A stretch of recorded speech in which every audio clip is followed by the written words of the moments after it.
વકીલ મિત્રો, આજની અદાલતમાં આપનું હાર્દિક સ્વાગત.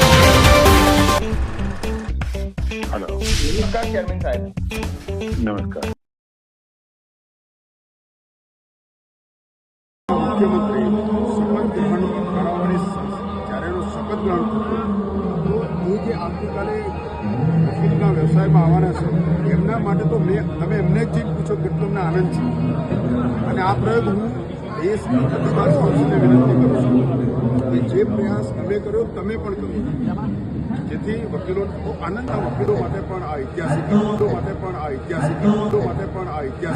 મિત્રો, આજે હું આ મંચ ઉપરથી સૌથી પહેલા જે પટેલને હૃદયપૂર્વક અભિનંદન આપવા માંગુ છું કે આટલું મોટું મોબિલાઇઝેશન એક સાથે એક સ્પિરિટ સાથે ધારાશાસ્ત્રીઓનું કદાચ ગુજરાતમાં નહીં દેશભરમાં ક્યારેય નહીં થયું હોય એ પહેલી વાર આજે થયું છે.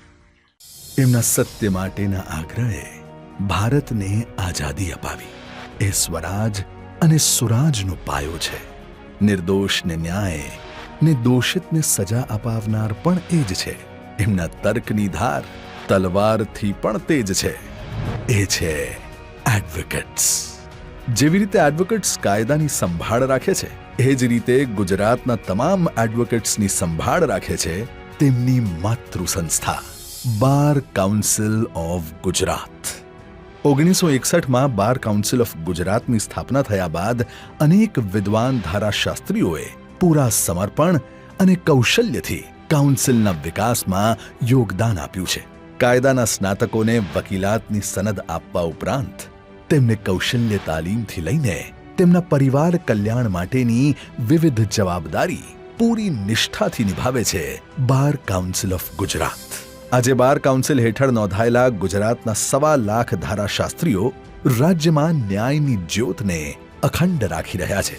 આજે દેશમાં માનનીય વડાપ્રધાન શ્રી નરેન્દ્રભાઈ મોદી અને માનનીય કેન્દ્રીય ગૃહ અને સહકારિતા મંત્રી શ્રી અમિતભાઈ શાહના નેતૃત્વમાં સામાન્ય માણસ માટે કાયદાને સરળ અને સુગમ બનાવવા તથા ન્યાય પ્રક્રિયાને ઝડપી બનાવવા અનેક ક્રાંતિકારી બદલાવ થઈ રહ્યા છે. મોદીજી તો 2 દાયકાથી પણ વધુ સમયથી બાર કાઉન્સિલની પડખે રહીને ધારાશાસ્ત્રીઓના કલ્યાણની કાળજી લઈ રહ્યા છે. 2011માં બાર કાઉન્સિલ ઓફ ગુજરાતના 50 વર્ષ પૂર્ણ થવા પ્રસંગે મોદીજીએ બાર એસોસિએશનોને કાયદાના પુસ્તકો, ઈ-લાઇબ્રેરી સહિતની સુવિધાઓ માટે 2.25 કરોડની માતબર રકમ ફાળવી હતી. અને આજે તેમની એ જ પરંપરાને આગળ વધારી રહ્યા છે માનનીય મુખ્યમંત્રી શ્રી ભૂપેન્દ્રભાઈ પટેલ.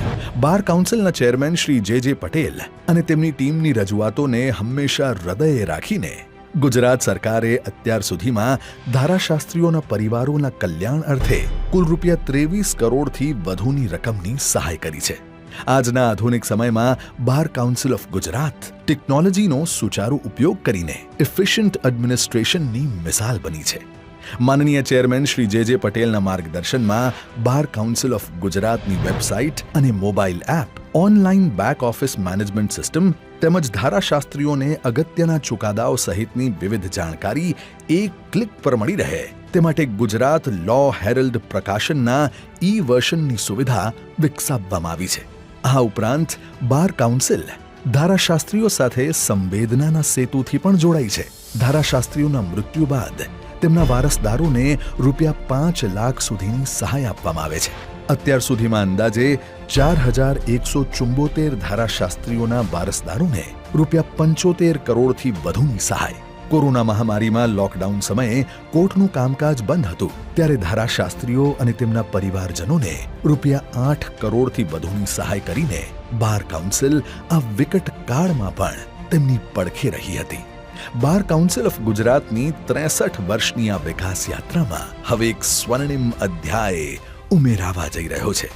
બાર કાઉન્સિલના ઇતિહાસમાં સૌપ્રથમવાર માનનીય કેન્દ્રીય ગૃહમંત્રી શ્રી અમિતભાઈ શાહની ગરિમામય ઉપસ્થિતિમાં 11,000થી વધુ નવા નોંધાયેલા ધારાશાસ્ત્રીઓ શપથ ગ્રહણ કરીને કંડારશે ન્યાયની દેવીના ચરણોમાં ઉજ્જવળ ભવિષ્યનો પથ.